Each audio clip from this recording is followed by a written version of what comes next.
good.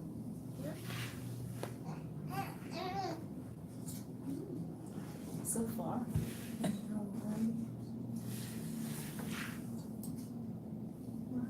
Right. We're live in 3, 2, and 1. Welcome to another edition of the Empower Hour. I am Alqamar, And I am Hanifah. and we are your hosts each and every Wednesday from 2 to 3 p.m. when we come to you live and direct on the eLife Studios with impactful topics of discussion that affect our everyday lives. Of course, today will be no different. In the studio, I have with me today Hanifah George. Hanifah. It's just us today, Yes, family. just us. Just us today, and we're going to dig in with your help, of course. The value of Black women. Do we value Black women in this society? That's questions that need answers. Yes. So we're going to dig into that today. So tell us what you think. If you want to give us a call here, give us a buzz at 240-455-5934. Let us know if you can hear us okay too. We got this new mechanism on Facebook Live, family. So Facebook Live, if you hear us okay, let us know, because again, we have this new mechanism for sound, and we want to know if it's coming through clear on your end. The value of Black women. Hanifah? Yeah, the value of Black women. I'm kind of writing my things so I can share. Forgive me. Yeah. Okay. Do we value Black women, you think, in this society? Not enough. Not enough. What makes you say that? Well, for me personally, I think we can start with our own community. What makes you say that? Well, for me personally, I think we can start with our own community. Like I say, our own, so within our own communities. What does that look like? And I think I'm starting to realize that when we talk about community, we got to be really clear on what we're talking about, because there is a community of like people who are conscious or aware, Yes. as far as their Blackness and their status and their position in this country. Okay, and that's a community within itself. True. And then we have other communities of Black people. I'm not. We have we call it the bourgeois community. Bourgeoisie community. The boule. Yes, and then we have those that come from, what we call the hood. Those are communities too, and certainly you see different levels of the valuing of Black women depending on which community you're in.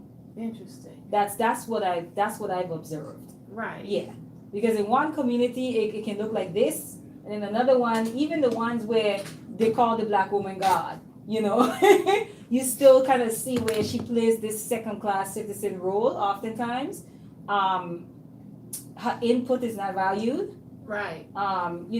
Yeah. So even in those communities as well, and then you go to the hood, there's a lot of abuse, domestic violence, rape. That's a big one. That goes kind of like unreported. And not only that, in some of our communities, we protect the rapists. And when we say we're saying Black women, we're talking about Black girls too. Yeah, Yes. no doubt. Yes. No, So they definitely fall under that category. yeah, in a sense, I would say we can be valued more. We can be valued more. I agree with that. This whole in recent news, for instance, the value of Black girls, we can even go into like the justice for Malia, the young girl that her mom left her. 4-year-old. With Yes. Okay. the boyfriend, a fiance, and I think they were soon to be married. And I think, if I'm getting the stories right, and she went out of town for a funeral and left her 4-year-old with this man Who is not a biological father. who's not her biological father, and who she had suspected prior of being of abusing the child. No way. Oh, okay. Physically and sexually. Wow. Yeah, that's what a lot of people in the uproar about. They're like, they think she should be charged as well, because how do you already have this information in your arsenal and still leave your child? Well, I'm not sure about the arrest part for that, but I do know we do have kids who come into foster care. That's one of the charges against the parents is failure to protect. Oh, so yes, your kids can be removed because of that. Oh, Absolutely. okay. Yes. So if you have a boyfriend who, let's say, abused one of your kids, say you have like a couple of kids, and one of them were abused, and they remove the kid, or even like the boyfriend abused that particular child. Right. That child is removed out of the home. So reunification can be possible. Like the child can go back to the parent, but as long as he's not in the home. And we have cases where the mom refused to remove the abuser for whatever reason. So the child then cannot be reunited or reconnected with the mom because of that. You get what I'm saying? And most people look at that, but I think also there's a survival aspect of it that we don't consider.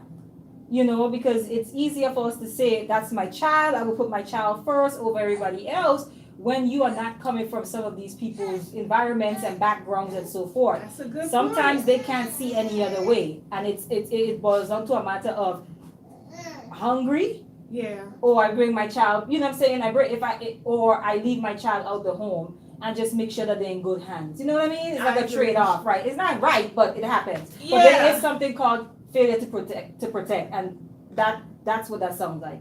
Wow. She left her with even knowing or feeling that he was abusing her. Yeah, and what I find, because if that is the case, then she certainly bears some responsibility for what happened. But what I find in our society too is we tend to kind of place more blame and emphasis on the mother. Yes. Like even in this instance, okay, she's dead wrong. I'm not supporting and taking up for neither one of those individuals. But I noticed that people are like, what's wrong with her? Why did she leave him with her? How dare she do that? You're not protecting your child. I'm like, where's all the anger and uproar for the man who actually abused this child? Who actually killed this child? Why isn't the uproar as strong for him as it is for the mother who left her? Because we've come to accept single parent homes as the norm for our communities. It's become the norm. We've normalized it. So what happens is, because we've normalized it, it's like, this is what it is. This is how it is. So therefore, any responsibility that could have fell on men and should fall on men, fall on women by default, because we have become this single parent household community. So now it's look like, so all of the responsibility now falls on the black woman. Yeah, I found that fascinating though. How most of the responses is a lash out at the woman. You know what I'm saying? They don't even approach what happened to this child and who did it. Yeah. And the psychological effect of, you know what I'm saying? That didn't even come into play. It's her. Attack her. So it's just, it's a sad state. So they're still following the case, right? They're still investigating, They're right? still investigating the case. I'm not like on it like an investigative reporter would be. But I'm just hearing, I'm, read little clips. So when it comes up, I'm kind of, focus in. But I don't know all the gory details. Family, if you guys hearing all of the baby talk in the background, that's mine. That is because we have two new mommies in the room with us, and we're a village over here. So we don't stop the show when the children come. We bring them into what we're doing. So apologies if it's a little bit more noise than normal in the background, but the babies are here with us. Join our conversation. If you have anything you want to share, what do you think? Are we valued as black women in this society? If so, how? Let us know how, and if not, why not?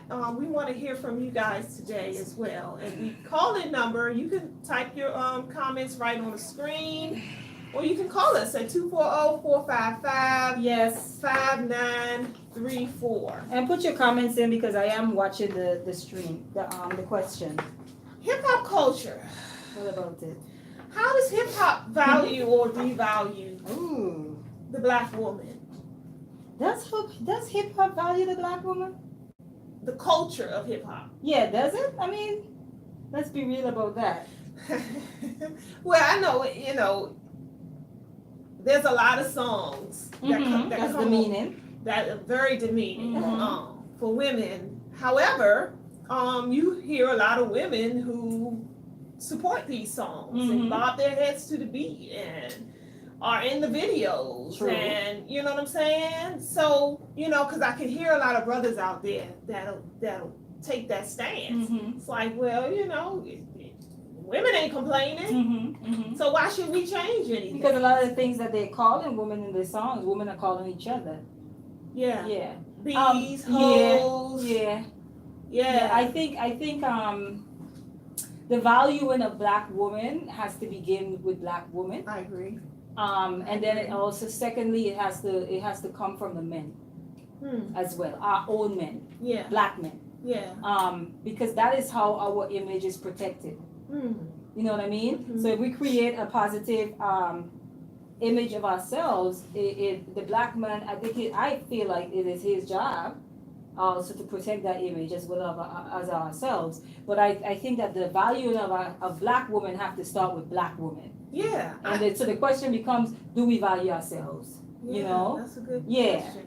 That's a good question. And from the looks of it, of course, there's pockets of individuals who have, a lot more self-respect and self-adoration than others. But overall, in general, when you turn on the radio and hundreds and thousands of people are listening to the same tunes and every other word is you be or bees ain't nothing but hoes and tricks and money we're over our bees hands up to it and we bopping our heads and saying that's my jam. Yeah, and we turn around and use that same language towards each other. Then I don't see how that's valuing ourselves. Actually, that's degrading ourselves. Yeah. And what I find fascinating too is even like in addition to that N-word, and how if other people from other cultures use it, we get all up in the uproar. And they're like, well, you use it all day, every day. Well, I can only use it. It's like I can only devalue myself. I'm the one that can degrade myself, not you. Yeah. What are you doing? I got this. Right. Right. Why are you even trying to devalue me? I got this. I got this covered. I got this. Yeah.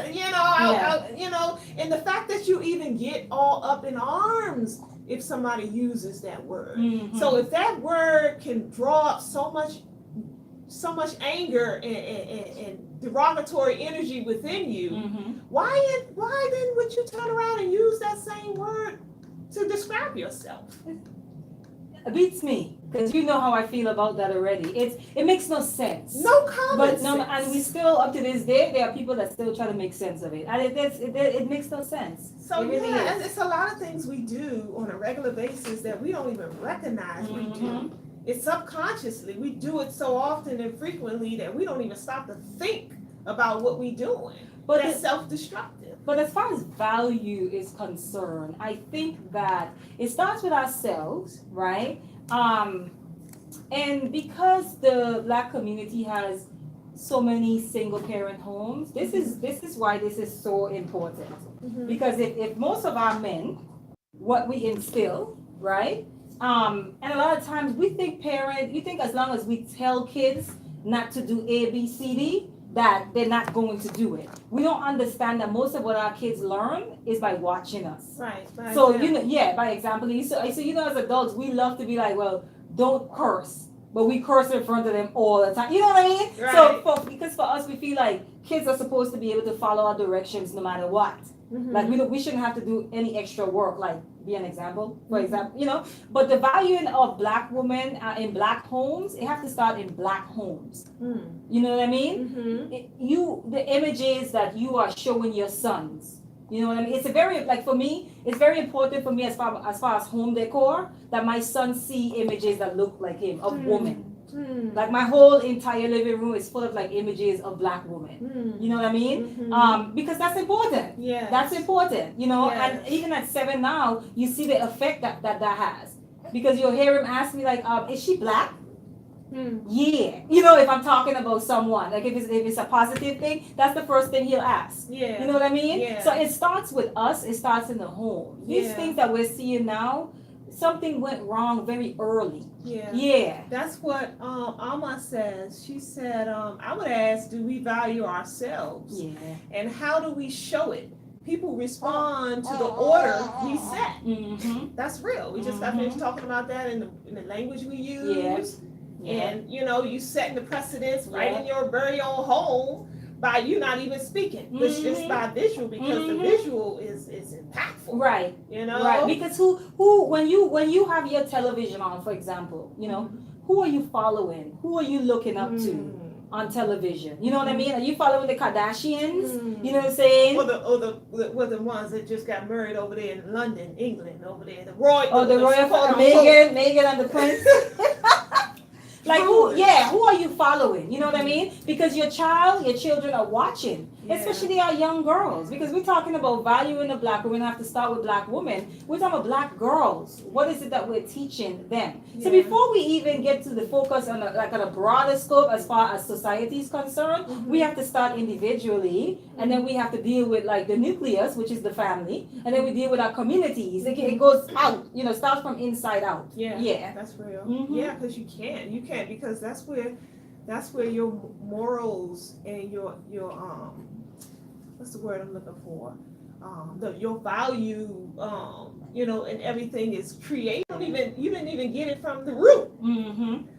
Yeah, it's like the doll test too. I think about the doll test. I asked one time, even today, you'll still have a lot of black women in particular that will say, I don't care what kind of doll my child plays with. It could be a black doll, could be a white doll, doesn't matter to me, because what we don't really understand, especially the current environment we find ourselves in this society, and the effect that all that plays. I think we don't understand it on a deeper level, the impact that you're sending to your child's mind and brain, and who she looks up to, what does she value, what does she put emphasis on. When something as simple as a doll you give her to play with, and it's a white doll, and she prefers these white dolls over black dolls, and then when she gets older, she looks at white people in reverence and want to look like them and be like them. They want her hair to look like them. She want contact lenses so she can be like them, or admire them when she turn on the TV. And we don't understand how all that starts right at home. Because here's the truth: there is a world out there waiting for your child that is eager to tell them how much they are not liked. That's eager to tell them how ugly their features are. That's eager to tell them that something is wrong with the skin that they find themselves in. There's a world out there waiting. You know what I mean? And so you have to make sure you equip them to face that world. Because if you don't, the world is going to win them over into their lie. And their lie becomes your child's truth. So we have a job. We have a job as parents. You know what I mean? Yeah, I remember I took some college courses at the local college, and I remember, because I never finished high school. Actually, I never even went to high school. I removed myself from school in the ninth grade. You rebel. I like tell people that. I don't use the word drop out. I'm not. You got the hand movement too. I removed myself from public school in the ninth grade, right? But I did go back. I got the whole GED thing, went to college courses, and I remember taking a Black history course at college, and it was my first introduction to real Black history. And I was so surprised and so proud, and at that point, I went and everything I could find to put my hands on to learn more about history, I did.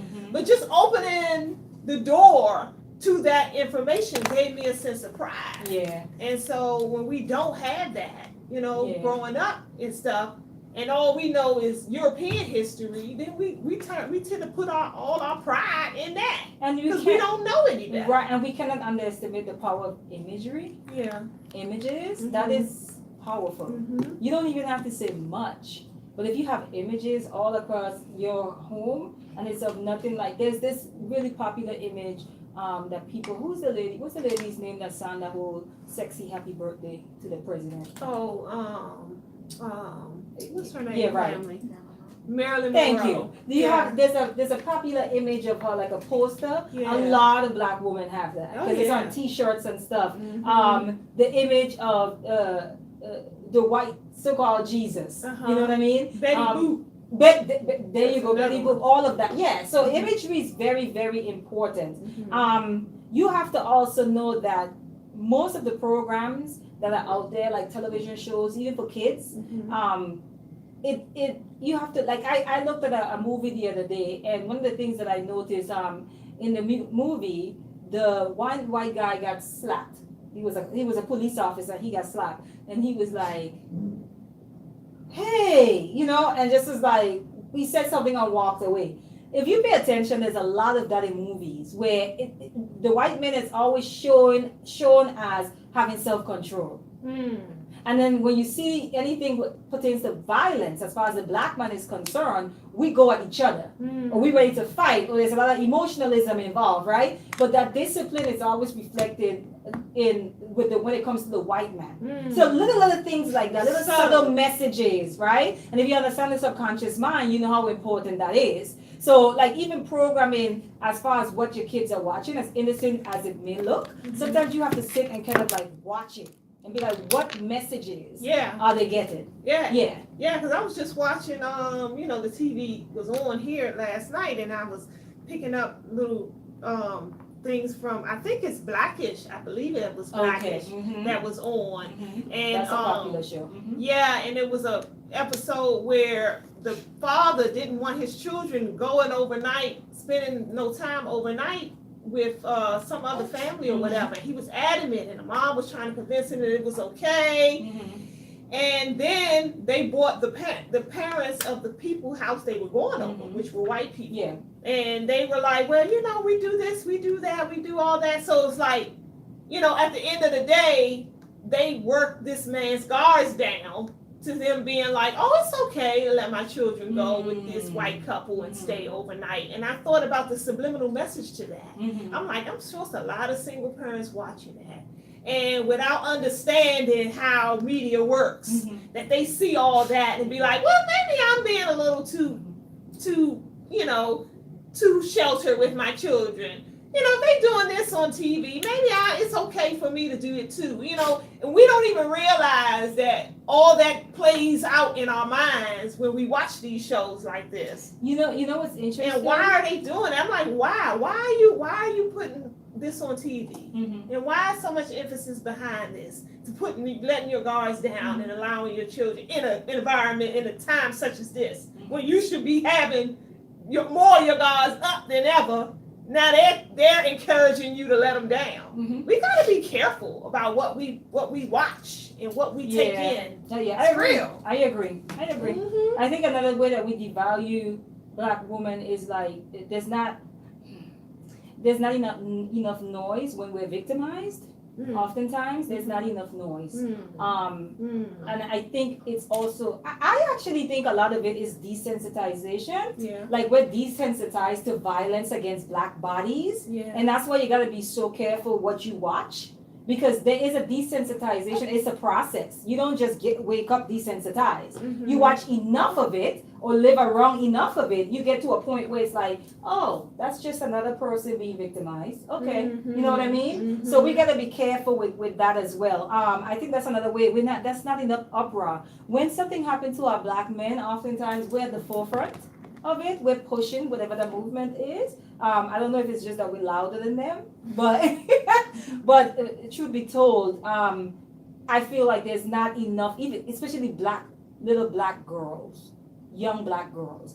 You could watch videos where a black girl is being victimized, right? Whether it's by the police or anything like that. And people have this idea, I'm really on this whole like journey within myself in finding ways of how to rehumanize black people, specifically black men. Because we do not realize how much we've been dehumanized over the course of of time, over the course of history, to the point where we've now internalized that dehumanization, right? We've internalized it to the point where we can see black bodies being,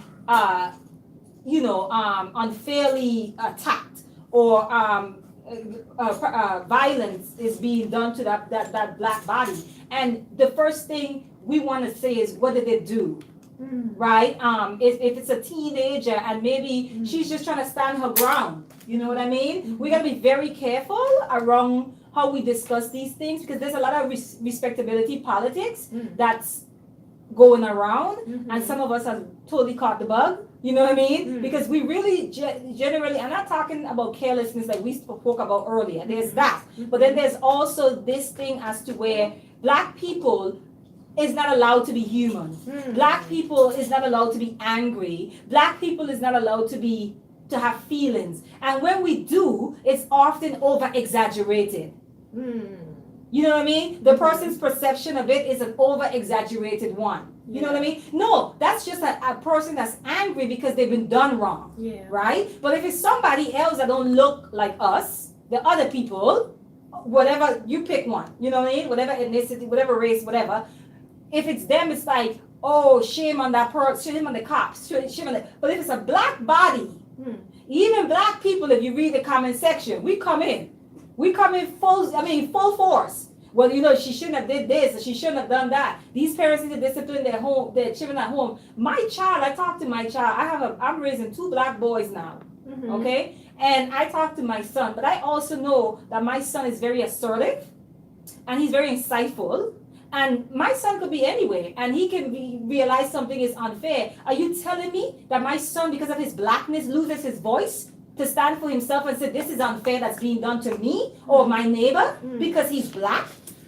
Well, I hear you, but I just have some reservations in some of what you're saying, because we're at war.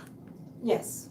And we gotta play chess. When we're at war, we're going to lose battles all over the place. I get that everybody is not going to be on the front lines of the battlefield. Everybody don't have the same understanding and wherewithal how to maneuver the landmine. I get all that. But I think that we need to do something other and different than what we're doing. Because as I'm hearing you talk, I'm thinking, so what's the solution? So my question is, what are we fighting for then? Why are we at war?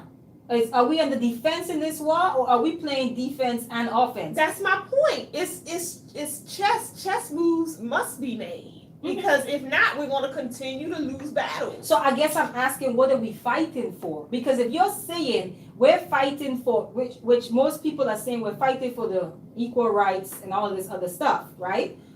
That's what, if you're fighting for that, or if you want to see black bodies be looked at the same level as other bodies, so you're not saying that. No. Why are we at war then? What are we fighting for? Now that's the point, because my mind goes all the way outside of the whole situation we're being confronted by police, because in my mind it's like we're gonna continue to have this issue until we find a way to get off of the titty of this system. You know what I'm saying? So if you want to continue to, our women and children and men being shot like dogs in the street by the police, well, we just keep moving in the direction we're moving. If we want to see something different, we got to do something different. And for me, I don't see no other solution than to separate yourself from this society and this environment that causes you so much turmoil. No, I hear you, and I know that you're big on the whole separation piece. I hear that. But for those people who are still black bodies, who are not for separation, who are living in this society that claims that racism is something of the past, that everyone, now we know it's a lie, but this is the saying, people who have bought into multiculturalism, people who have bought into the whole diversity project, you know what I'm saying? All of these things, at the end of the day, we are human. And that's my stance. We are human. And everything that humans are allowed to do, and everything that humans are forgiven for, and everything that humans are excused for, we have a right to that. That's my issue. No doubt. You know what I'm saying? But I hear you as far as there are some things that will never change. Right. That's my Yeah, point. yeah. But that's my only point. It's like we continue going down this avenue and road, and we keep getting the same thing done to us over and over again, and nothing is changing. But we're not doing anything different to change it. Right. You know, we shout, we scream, we take a knee, we uproar, we get our picket signs. You know what I'm saying? We even vote in certain people we want done, but the situation still goes, and not only just goes, and it gets worse. Now we're going from bad to worse. So what are we doing here? Yeah. You know, we really got to get out of this box we find ourselves in, and a lot of us feel helpless when we're not. We're not helpless in the scenario. Yeah. We got a lot of options. We just not choosing different options that'll give us different results. Yeah, but and also to the options that we do have, it's oftentimes not convenient enough for us as well. Right. We gotta make sacrifices. Yes, and we're not willing to do that. So we die. Right. So we die. But and not only that, you talked about coming off of the tedium of this system, right? A lot of black people don't realize that they are actually in a place right now where they can actually chew food. They can eat. They don't need the milk anymore. No, seriously. And so they're just it's way past due. They think that if they come off their tip, they're gonna die. And that's not true. That's not true. So it takes someone to tell them, if you're watching this, that's not true. It's a lie. Yeah. Yes. And I think that's where strong leadership comes into play. Because strong leadership not only will tell you that, they'll show you how it's done. Absolutely. They'll show you how it's done. And I think that's what we lack a lot of currently, is that, or the leaders that are doing it and are willing to show us, we're not listening to. Yeah. We're not listening to. We're listening to the ones that are still drinking the milk. Yeah. You know? And so here we are. Yeah, I think that that we're talking about the value in a black woman. Yeah. I think that no, that's okay. We always do. That's what I love about this show. I think that black bodies are devalued, and then black bodies with vaginas are even more devalued. Like that's just a fact. You know what I'm saying? I know a lot of people don't like the word intersectionality, but that's a word that's kind of being tossed around a lot of late. Usually by the LGBTQ community. I like the word because it makes a lot of sense to me. And it's just simply saying that, you know, you're a woman. You're not just woman. You're also black woman. You know what I'm saying? Now you're a professional black woman. Like there's a lot of different things involved with who you are or identify as in this society. You know what I mean? But I also think until our men begin to celebrate us, until our men begin to be attracted to us again, and that is not us not keeping ourselves up, and that is not us. That is not for the lack of beauty.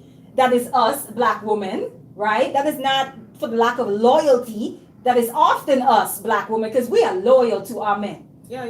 Truth be told, I don't let the media fool you. Right. We there. We got their backs. Yeah. You know what I mean? Yeah. Until we don't anymore. Yeah, because we get frustrated. Yeah, we get fed up sometimes. But yes, we do. So it's not that until our men start putting us on a pedestal once again, because we once were. Yeah. Until they return us to our former glory, we're going to always have this problem. Yeah. Because if our men don't want us, and if our men don't value us, who are the protectors? Yeah. Right? The culture. We hold the culture. The men protect it.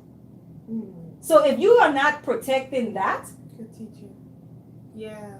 And I see the destruction every day, all day, all these gender wars, going on, and it's like the battle. We're fighting each other, and it's like, family, do you not understand what you're doing to yourself? How do you tear down as a man? How do you tear down any black woman without tearing down a part of yourself? And I think we don't recognize that as women. How do you tear down a man, any black man, without tearing down a part of yourself? Because there's a disconnect. You know that. Yeah. We're disconnected. And of course, there's a lot of reasons why that we've come to the point that we're at now, but there's a disconnect for sure. Yeah. We don't see each other as each other's reflection. Not at all. Not at all. That's the part I recognize that we don't see within ourselves, because if you did, you wouldn't dare say half the things you said about the opposite sex. You know what's interesting? You knew that you was really talking about yourself. You know what's interesting? all it takes is for something like on social media to come up, right? It could be anything. Of recent, it was the Aisha Curry situation. She had to talk on the red table. She said some things that people just don't feel was the public's business. All it takes is for one like small thing like that to happen for our toxic emotions towards each other to surface. That's all it takes. If it's something that happened with a man, all the bitter black women and all the black women who have been done wrong by black men and just have not dealt or unpacked those, whatever feelings they have wrong or towards black men, they come out swinging. Yeah. Or all the women, even women and men who are online, so they have this kind of pseudo admiration and love for black culture and black people. When things like this happen, you see the real them. Yeah, I agree with that. I'm glad you brought that up because I kept seeing her name pop up, and I'm like, okay, let me see what this is about. And so I watched the whole Red Table episode, and I'm like, oh, okay, she was just expressing herself. She had a vulnerable moment. Yeah, she had a vulnerable moment, sharing her deepest, innermost, what's the word I'm looking for? Insecurity. So she was insecure and she shared that. Human. And then when I saw all the backlash from men and women, I was like, Jesus Christ, this woman is just expressing who she was. Why are we so uptight and emotional about somebody else expressing something, a part of themselves? Yeah. And for me, I see that as a form of insecurity within yourself. Yeah. That you can't even let that woman have that moment where she is wide open. That you got to tear her down in her most vulnerable state. Yeah. What does that say about you? Exactly. And I also think that we also got to be careful with, even like with black women, I feel like we're often robbed of our authenticity. And the reason why I say that is because, like, for example, some of us just come from cultures that are loud. It has nothing to do with being hood. We're just loud. Okay? when you go around Africans from the continent, and they're like discussing politics and stuff, they get real rowdy. No one calls them ghetto. No one calls them ghetto. But when it comes to black Americans, loudness is somehow connected to being ghetto. You get what I'm saying? Why? Because the European is not loud and rowdy, and they don't like that, and so you want you to be quiet and that way. Right. And so we pick on. But that's what I'm saying. So what happens is we get robbed of our authenticity, and what I mean by that is that then you have black women that go into spaces and they have to pretend, or they have to turn the volume down on themselves. They cannot be themselves because the first thing they cannot even allow themselves to feel. Or they get beat up for that too. Yeah. So if she sat there and said all kind of things on that Red Table Talk that was fake and phony, she'd have been tore down on that too. Oh, she a fake, she phony, she ain't real. So you can't win for losing. Yeah, and not like I feel like we're required to practice a little bit more self-discipline around our emo. We're not doing the greatest job at it, but I think that it's almost expected of us. The reason why is because most black women are afraid of being called an angry black woman. You know what I'm saying? Excuse me. It's a live I know. show. Let me get Dwayne Curry's comment on this because he said yes, the black woman is valued, appreciated, respected, supported, loved, and protected in every way by the black man. I acknowledge and feel that we have to work on doing much more, especially in the present time. We have to adjust to the present with the values, morals, and strength of the past, which has taught us, so we can be stronger, better, healthier, stable, successful, happier, and back together as one. So beautiful message in an ideal world. Yeah, and if more people, in an ideal world, if more people felt like him, the world would be a better place, no doubt. For sure. So, but I appreciate him sharing that. Yeah, and I think to speak to that, you definitely, when you see black men that express those sentiments and they feel that way, we should celebrate that. Yes. Because that shows you that all black men is not against you, right? That's right. But I also think that I lost my train of thought around it. I was just about to say something. Yeah, but that's a good point because you're right. As bad as things may seem, there is always a flip side. And the flip side is every, black man, there are a lot of black men who support black women. Absolutely. A lot. Because sometimes I would see like women maybe post something on social media, and I'm so tempted to tell her change her circle, because I'd be like, what black men are you around? What black men do you have in your space? I agree. Because the common denominator might be you. You might even be the toxic black body in this whole equation. When You know what I mean? all you have is all negative responses and comments and remarks. Yeah, sometimes, so my thing is like change your circle, because there are good black men out there, and just like there are good and great black women out there too. You know what I mean? Yeah. As far as even like we're talking about valuing black women, I think that's even a start. If you have to be honest on that journey. You have to be really honest. That's what I'm telling you. Like within myself, I have to realize that there are some ways that I have allowed myself to dehumanize black men within my own psyche, though. Not like publicly, but just within my own psyche. To where it's like, no, you're not allowed to do this. Because you're a man, and on top of that, you're a black man. And there's certain expectations, you know what I mean? But it's like, no, this is a human being with like real emotions and real struggles and real, you know what I mean? So I have to be cognizant of that all the time, and it doesn't happen overnight. Yeah. I'm glad being vulnerable. I'm glad you said that, because I do find that we in denial a lot about a lot of the severities of our issues. Like for instance, I shared something yesterday online about a child being abused. A little black girl was caught in a bathroom with this white guy over in the UK somewhere. Little boy probably looked like he was 12, 13, somewhere around that age. Little girl was 6. They were in the men's bathroom in the stall. He had his pants down. Parents caught him, or the mama caught him, or whatever. So it's just a small clip, but that's kind of the gist of the story. And all the responses was, them white people monsters, and that's their nature. And you know what I'm saying? Kill that beast, all that stuff. You know what I'm saying? It's like, I saw your what about the beasts in our own selves in our own homes, in our own communities? I mean,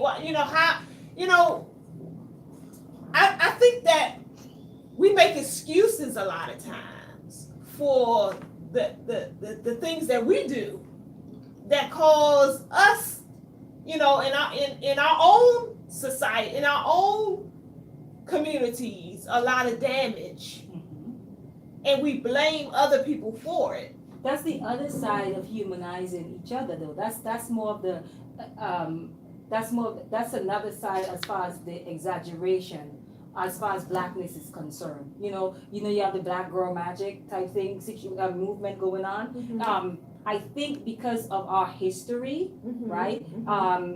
We tend to, everything is okay. So I guess what I'm trying to say, if you touch my child, you black uncle of mine, you touch my son.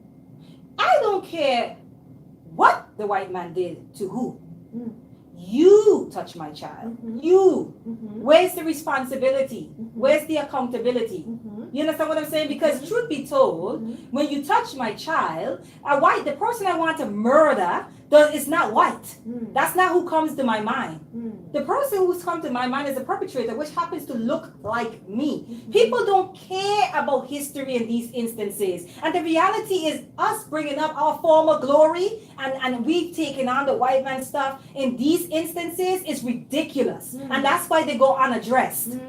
That's my point. We are human beings. We have darkness and light just like every other human being. Okay. Every other human being. Right. This is not a white thing or a black, that's just the truth. That's my point. Because if I touched, or if I'm a man or whatever, let's just say, and I touched your son, like the same scenario you just gave me, and my response or your response is, oh, but that's not in our history.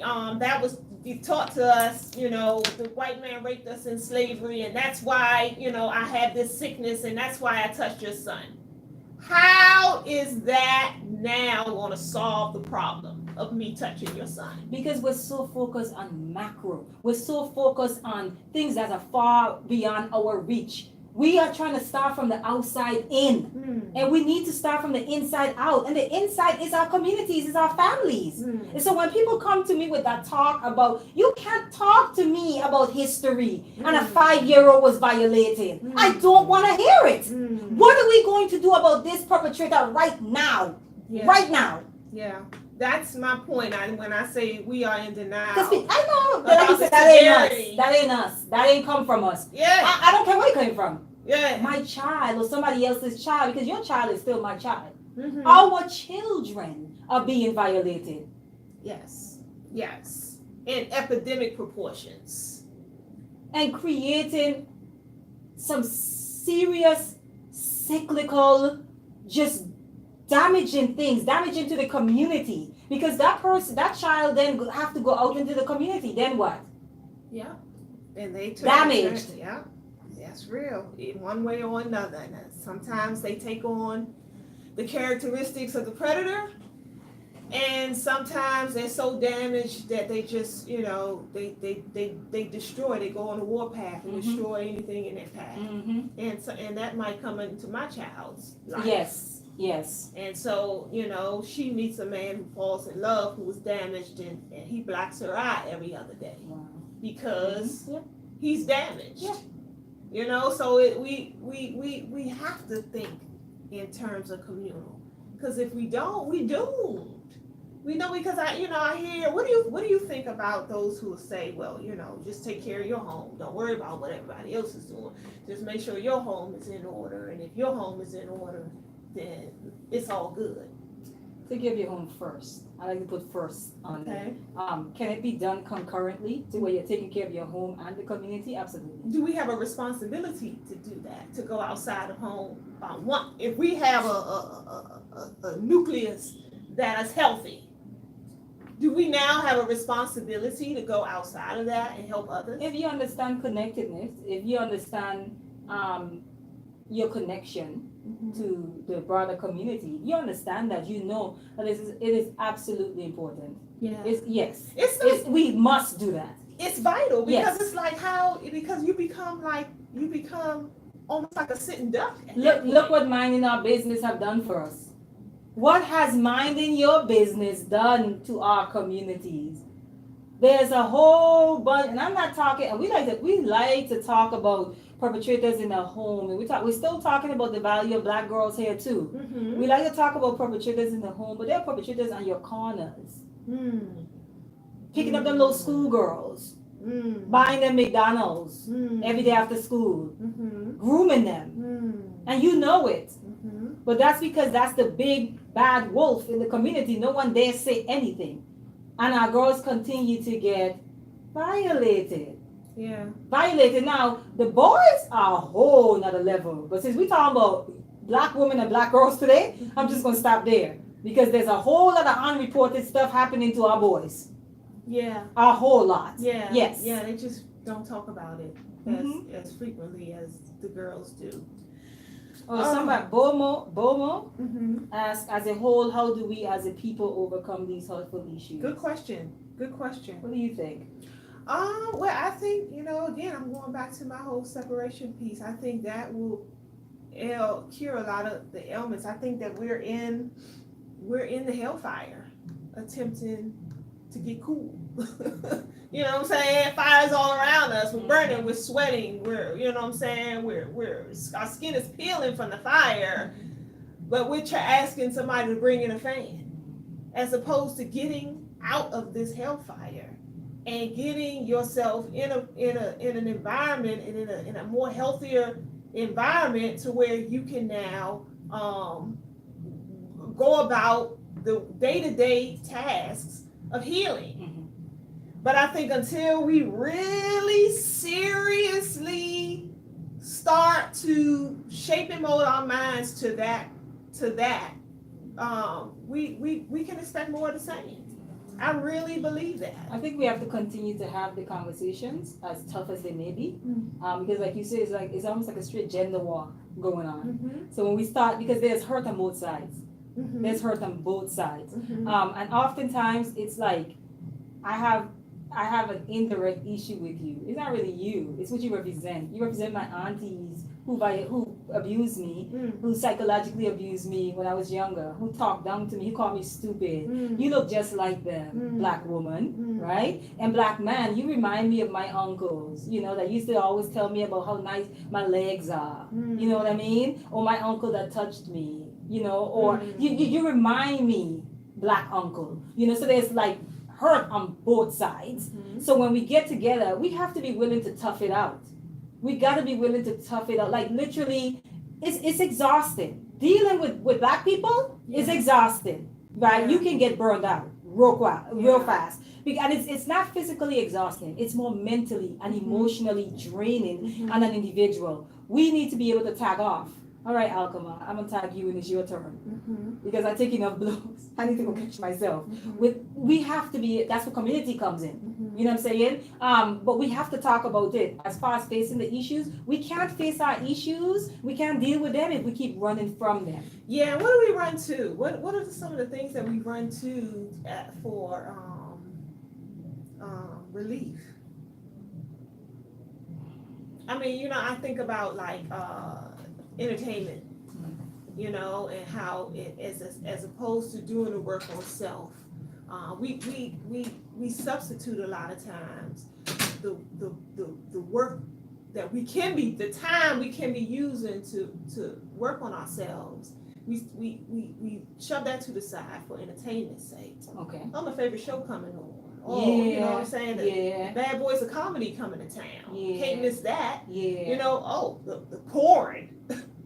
You know what I'm saying? Or, let me take these drugs, or let me, hit the liquor store. You know what works with that challenge is, like, when people do like the green smoothie challenge, the CB detox challenge.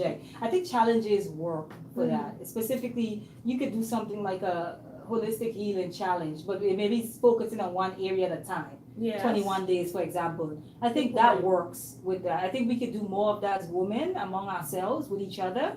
And even in those challenges, recommending a book. Yeah. Whether it be Queen Afua's book or, you know what I mean? Like some sort of enlightenment or self-empowering book. Yeah.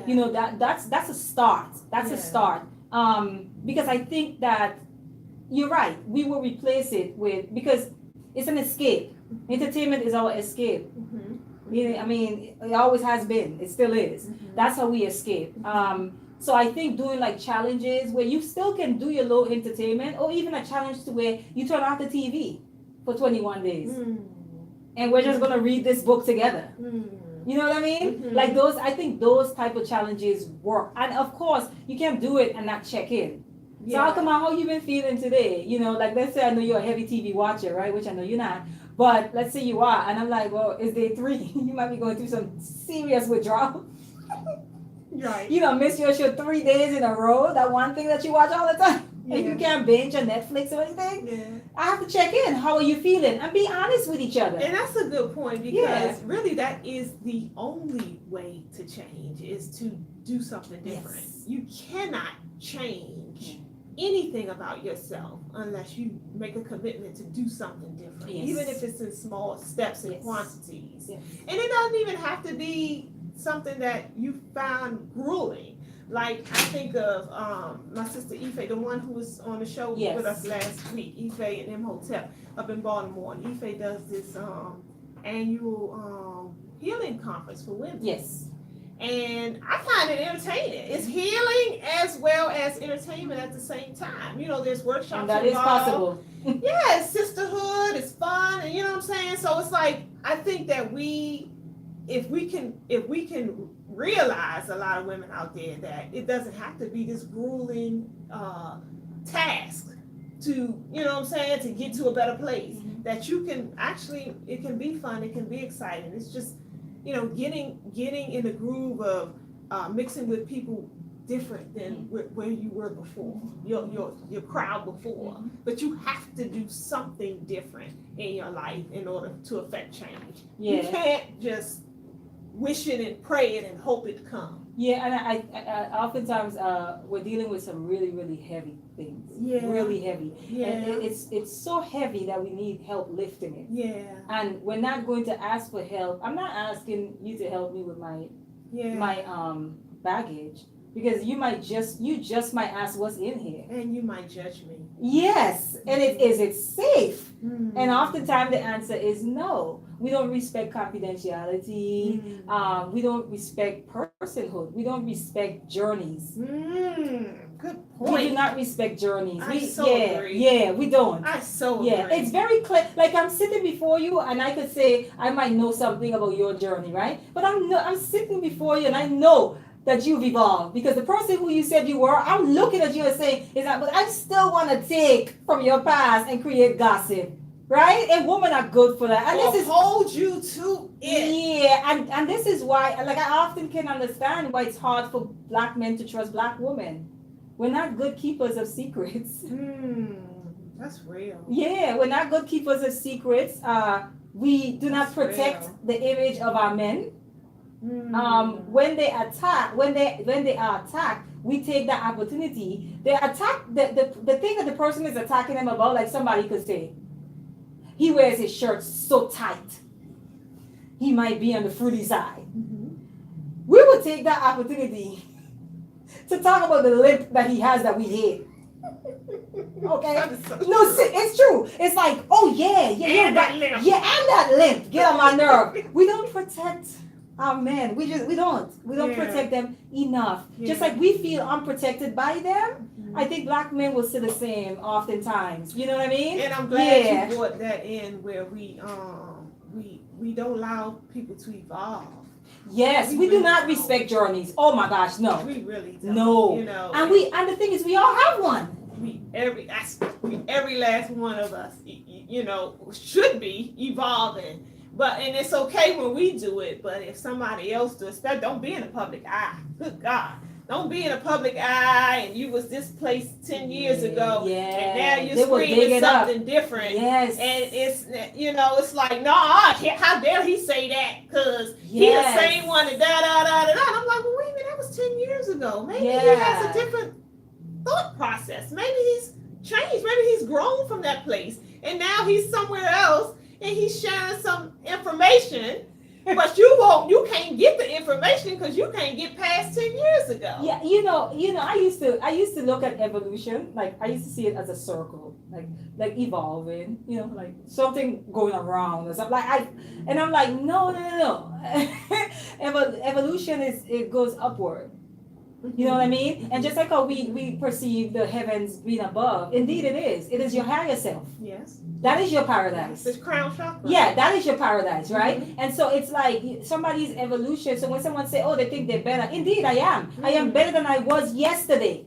And you are not going to shame me for that. You understand what I'm saying? You're not going to take my past. And we have to be careful with that too. Because we meet people at a certain place. Let's say we're in relationships with people. Women. I'm speaking to women because we're talking about women today. Or men. And you know that person to be a certain way. And then now they evolve it into this new person, right? And you don't really know what to do with them. Because you were a little more comfortable when they were, that other individual. Yeah. So now you don't know what to do with them. So then now you begin to attack them. Who do you think you are? I remember when. Well, you know what? You go on ahead and remember when. In fact, you should celebrate that memory you have of me because you know what? I moved on. So you either going to catch up or be left in my smoke. Yeah. And you know what I mean? That's why a lot of the relationships we foster early on, most of them don't tend to last. Yeah. Because people grow, people evolve, people change, people go different paths. Yeah. And that should be respected. Yeah. And that's why I always say as women, I say to women, I guess it can apply to men too. I always say that when you get with someone, you connect to someone from a place of deficit, from a place of where you have a void, and then you begin to love yourself, and now you are able to fix that deficit and to fill that void on yourself, that person is left out there on their own because they no longer serve that purpose for you. So we cannot get with people out of those places of dysfunction. Yeah. Because what happens when you heal? Yeah. Yeah. What role do they play now? Yeah. You know what I mean? And you hear people say, he no longer meets my needs. Mm. Yeah, because now you're loving on yourself. Mm. So you have to go in from the jump loving on yourself. Yeah. So that you're not leaning so heavy on someone. So that's a heavy burden to give someone. Yeah, but when you're loving on yourself from the jump, you attract different energies. So in a lot of instances, those same individuals aren't even in your peripheral. They're not even in your path because you're somewhere else spiritually. Yeah, yeah. You know? But I definitely feel like getting back to the valuing of black women, it starts with us black women. Yeah. We have to value ourselves, not just ourselves, each other. Yeah, We that's lack important. sisterhood. Yeah, that's real. So, That's real. it's That's another thing. enough to go around. Why are you competing? Just take yourself out the race. Yeah. You know what I'm saying? Because there's this like imaginary race that we're running. Mm-hmm. And women, we carry this clock with us everywhere we go. We got that joint in our pocket. What time is it? I need to get this done by this time, by this age. I need to get this done. When you see another sister shining, Yeah. allow that. Yeah. Celebrate that. Celebrate that. But that comes into how you feel about yourself. Well, though. that's true. That Very comes true. in. It's easier to do that when you're Very true. comfortable with who you are. That's very true. When you're not comfortable with who you are and you're looking at Everything is a somebody, threat. you're looking at somebody who has some things that you wish you had in yourself, jealousy and envy rears its ugly head. And they don't even have to have much. It don't have to have much. And that's the importance of working on yourself. Yeah. That's why it's so important to build up Mhm. the value within yourself. Yeah. Because all that stuff fall by the wayside when you do. Mhm. You know, when you do, you just, you just blossom, I think. You just blossom. Family, that is our Empower Hour. Yeah. Really Yes, quickly. it is. We appreciate all you guys chiming in, speaking up, sharing, all the good stuff. Next week we'll have in the studio with we already shared. It's a family affair over here. We need So to put him to sleep. yeah. Next week in the studio with us will be Quiet Storm. So all you folks out there that are into astrology and astronomy and the stars and your Readings? zodiac signs Readings? and readings.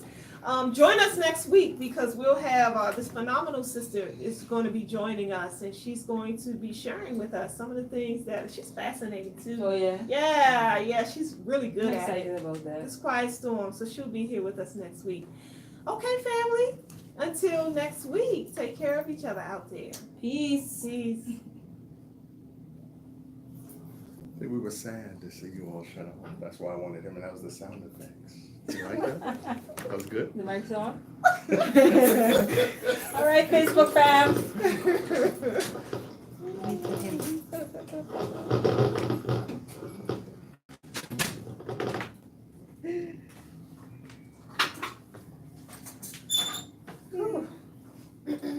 Sorry, my son farted on the table.